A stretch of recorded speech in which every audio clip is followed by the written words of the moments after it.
Hello everyone. तो बेटा हम पढ़ रहे हैं principles of inheritance and variation और आज की वीडियो में हम पढ़ेंगे टेस्ट क्रॉस। तो टेस्ट क्रॉस पढ़ने से पहले हम एक और टर्म समझ लेते हैं विच इज बैक क्रॉस।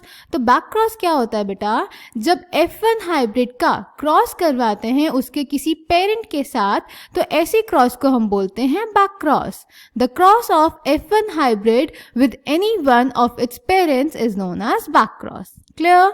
अब ये दो टाइप का होता है, test cross and out cross. Test cross में बेटा F1 हाइब्रिड का क्रॉस करवाया जाता है रेसेसिव पेरेंट के साथ, यानी ऐसे पेरेंट के साथ जो रेसेसिव फिनोटाइप शो करता है, इसीलिए इसको हम रेसेसिव क्रॉस भी बोलते हैं। और आउट क्रॉस में F1 हाइब्रिड का क्रॉस करवाया जाता है डोमिनेंट पेरेंट के साथ, यानी ऐसे पेरेंट के साथ जो डोमिनेंट फिनोटाइप शो करता है, इसीलिए इसको डोमिनेंट बैक क्रॉस भी बोलते हैं। क्लियर? टेस्ट क्रॉस को बेटा हम यूज करते हैं F1 जनरेशन में प्रोड्यूस होने वाले प्लांट्स की हेट्रोजाइगोसिटी फाइंड करने के लिए, यानी ये पता करने के लिए कि अगर किसी प्लांट का डोमिनेंट फिनोटाइप है तो इसका जीनोटाइप होमोजाइगस होगा या हेट्रोजाइगस होगा। क्लियर? तो बैक क्रॉस में क्या होता है, हमने टॉल प्लांट लिया, ड्वार्फ प्लांट लिया, इनकी प्रोजेनी बनी टॉल प्लांट। अगर इस F1 हाइब्रिड का क्रॉस हम रेसेसिव पेरेंट से करा दें तो ये टेस्ट क्रॉस हो जाएगा, और अगर इस F1 हाइब्रिड का क्रॉस हम डोमिनेंट पेरेंट से करा दें तो ये आउट क्रॉस हो जाएगा। क्लियर?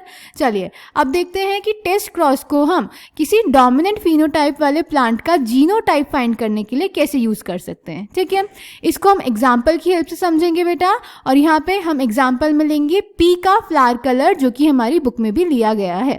ठीक है, पी फ्लावर कलर में दो ट्रेट्स होते हैं, violet flower and white flower, जिसमें से वॉयलेट फ्लावर डोमिनेंट होता है और वाइट फ्लावर रेसेसिव होता है।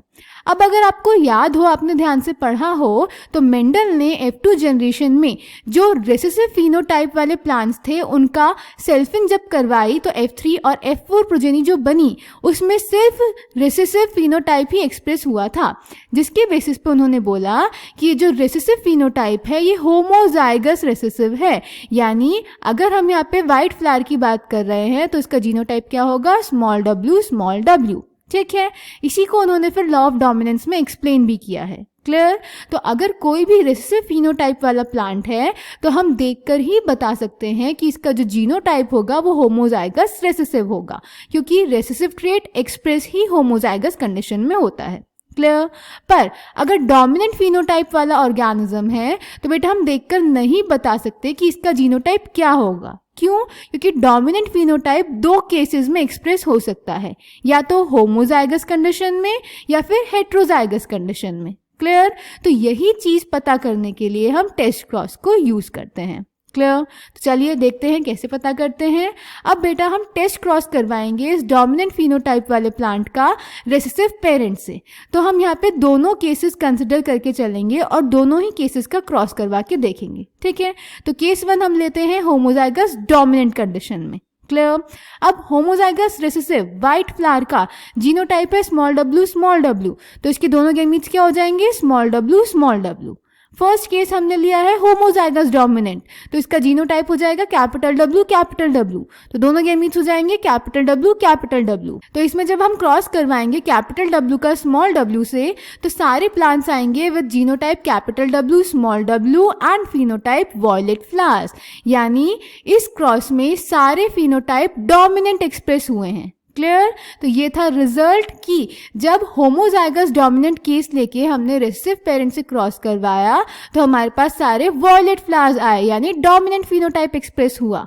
तो इससे बेटा हम इंटरप्रेट कर सकते हैं कि अगर टेस्ट क्रॉस के रिजल्ट में सारे डोमिनेंट फिनोटाइप एक्सप्रेस होते हैं तो अननोन फ्लावर, वो फ्लावर जो कि डोमिनेंट फिनोटाइप शो कर रहा है पर उसका जीनोटाइप हमें नहीं पता है, वो होमोजाइगस डोमिनेंट होगा।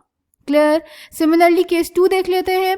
तो जो हमारा होमोजाइगस रेसेसिव पेरेंट है उसके गैमीट्स तो स्मॉल w ही रहेंगे, पर केस 2 में हमने हेट्रोजाइगस डोमिनेंट प्लांट लिया है तो इसके दो टाइप के गैमीट हो जाएंगे, capital W and small w। तो जब कैपिटल W स्मॉल w से फ्यूज करेगा तो बनेगा capital W small w with violet flowers, और जब स्मॉल w से फ्यूज करेगा तो बनेगा small w with white flowers, यानी इस क्रॉस के रिजल्ट में 50% प्रोजेनी वॉयलेट फ्लावर्स वाली आई और 50% वाइट फ्लावर्स वाली, यानी 50% ने डोमिनेंट ट्रेट शो किया और 50% ने रिसेसिव। तो इससे हम इंटरप्रेट कर सकते हैं कि अगर टेस्ट क्रॉस के रिजल्ट में 50% डोमिनेंट फिनोटाइप एक्सप्रेस होता है और 50% रिसेसिव फिनोटाइप एक्सप्रेस होता है, तो वो फ्लावर जिसका जीनोटाइप अननोन है उसकी कंडीशन होगी हेटेरोजाइगस डोमिनेंट। क्लियर? तो ये है पूरा बेटा टेस्ट क्रॉस। इसकी हेल्प से हम किसी डोमिनेंट फिनोटाइप वाले प्लांट का जीनोटाइप पता कर सकते हैं कि होमोजाइगस डोमिनेंट है या हेटेरोजाइगस डोमिनेंट है। अगर इस क्रॉस के रिजल्ट में सारे डोमिनेंट फिनोटाइप एक्सप्रेस होते हैं तो वो प्लांट होमोजाइगस डोमिनेंट होगा, और अगर क्रॉस के रिजल्ट में 50% डोमिनेंट और 50% रिसेसिव ट्रेट एक्सप्रेस होते हैं तो वो प्लांट हेटेरोजाइगस डोमिनेंट होगा। क्लियर? चलिए, अब एनसीईआरटी में भी हमें सेम क्रॉस दिया हुआ है जब भी मैंने आपको एक्सप्लेन किया, तो आई होप आपको ये समझ में आ गया होगा। अगर कोई भी डाउट होगा तो आप मुझसे कमेंट सेक्शन में पूछ सकते हैं। ठीक है, आगे चलते हैं। From the preceding paragraphs it is clear that though the genotypic ratios can be calculated using mathematical probability by simply looking at the phenotype of a dominant trait, it is not possible to know the genotypic composition. तो हमें बोल रहा है कि सिर्फ एक dominant phenotypic trait को देख के हम नहीं बता सकते कि इसका जीनोटिपिक कंपोजिशन क्या होगा। That is for example weather a tall plant from F1 और F2 हैज कैपिटल T और capital T small t composition can not be predicted. Therefore to determine the genotype of a tall plant at F2, Mendel crossed the tall plant from F2 with a dwarf plant. This he called a test cross। तो test cross में क्या किया, एक dominant phenotype वाले plant का cross करवा दिया recessive phenotype वाले प्लांट से। In a typical test cross an organism pea plants here showing a dominant phenotype and whose genotype is to be determined is crossed with the recessive parent instead of self-crossing. The progenies of such a cross can easily be analyzed, जैसे कि अभी हमने किया पीछे वाली slide में, to predict the genotype of the test organism.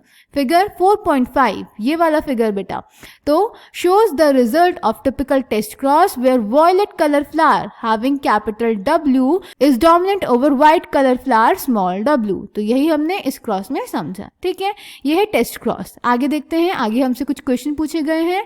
Using Punnett square try to find out the nature of offspring of a test cross. तो यहाँ पे अभी हमने पुनेट स्क्वायर बनाया, तो ये जो पूरा क्रॉस हमने स्लाइड पे बनाया है ये फर्स्ट क्वेश्चन का आंसर हो जाएगा। ठीक है, then second is what ratio did you get. अब हमसे रेशियो पूछ रहा है तो हम दोनों केसेस में अलग अलग रेशियो निकालेंगे बेटा। तो पहले फर्स्ट केस का रेशियो निकाल लेते हैं। तो फर्स्ट केस का रेशियो तो आपका सामने है, ऑल वॉयलेट फ्लावर्स हैं तो इसमें तो कोई रेशियो ही नहीं होगा।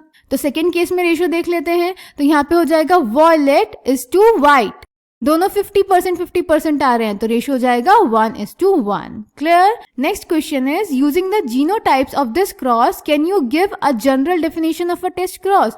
अब हमें इसके जीनोटाइप यूज करके इस क्रॉस के एक जनरल डेफिनेशन देनी है टेस्ट क्रॉस की, जो मैंने आपके सामने लिखी हुई है।